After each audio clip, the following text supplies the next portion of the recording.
নম্বর দরগাপুর সরকারি প্রাথমিক বিদ্যালয় শহীদদের স্মরণে র্যালি।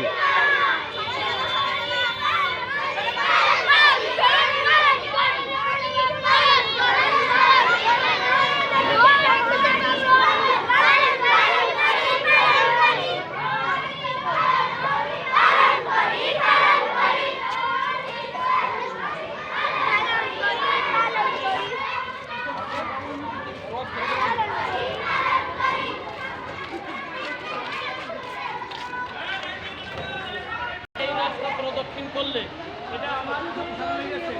ভবিষ্যতে আরো সুন্দর করে করব।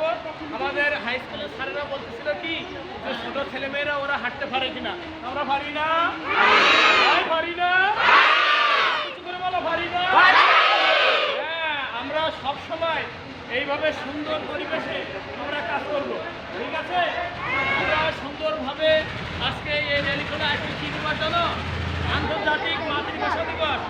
এই সেদিন পাকিস্তানি আলারা কি করেছিল জানো? এই দিন বলেছিল না আমাদের ভাষা বাংলা হবে না, উর্দু হতে হবে, মানে আরবিতে কথা বলতে হবে। তা এই ছেলেমেয়েরা তখন তারা ঢাকা বিশ্ববিদ্যালয়ে পড়তো, রাজশাহী বিশ্ববিদ্যালয়ে পড়তো, বিভিন্ন জায়গায় পড়তো, তারা বললো না আমার মা বাংলায় কথা বলে, আমার মার ভাষা বাংলাই হবে। তাই বললে পাকিস্তানি সরকার গুলি করেছিল, তাদের ধুমধাম করে গুলি করে রাস্তার ভিতরে ফেলে দিয়েছিল, একেবারে ফেলে দিয়ে মানে সেভাবে মেরে রাস্তা কালো পিস একদম লাল হয়ে গিয়েছিল। তখন আরও ছেলেরা খেপে গিয়েছিল, কি আমার মার ভাষা বাংলা বলতে দেবে না, দেখি ওরা কীরকম সাহস কর গুলি, কিন্তু আমার মায়ের ভাষা ছাড়বো না।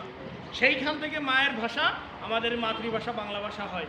এই জন্য আমরা মাতৃভাষা দিবস পালন করি। আমি আন্তরিকতার সহিত শ্রদ্ধা ভরে স্মরণ করছি আমাদের বিদ্যালয়ের ম্যানেজিং কমিটির সম্মানিত সভাপতি মহোদয়কে, যে আজকে সঠিক সময়ে